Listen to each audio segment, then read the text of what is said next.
महत्त्वाची बातमी अर्थातच पावसाची आहे, कारण राज्यात मागील 2 दिवसांपासून मुसळधार पाऊस कोसळतोय। विशेषतः मराठवाड्यात अतिवृष्टीमुळे मोठ्या प्रमाणावर नुकसान झालेलं आहे, होत्याचं नव्हतं झालेलं आहे।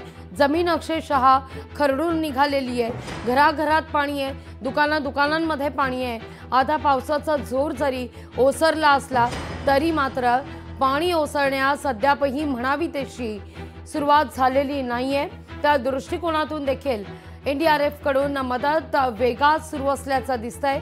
तिथं अनेक मंत्री महोदय, लोकप्रतिनिधी आता दुष्काळग्रस्त या मोठ्या प्रमाणावर खरं तर ओला दुष्काळ ज्याला म्हटलं जातं अशा या सगळ्या परिस्थितीत आढावा घेण्याकरता निघालेले आहेत। ओला दुष्काळ जाहीर करावा अशी सातत्यानं विरोधकांकडून मागणी देखील केली जाते, पण मुसळधार पाऊस आणि या ठिकाणी मात्र काही काळ पंचनामे करण्यास वेळ लागू शकतो असं उपमुख्यमंत्री देखील म्हणतात।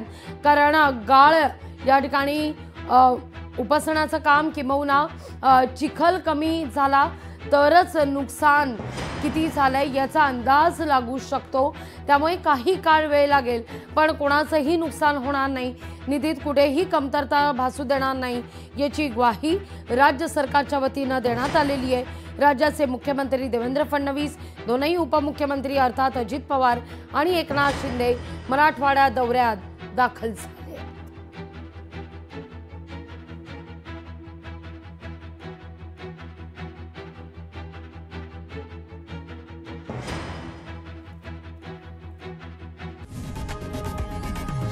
लोकशाही मराठी ऐका, पहा, जागरूक रहा।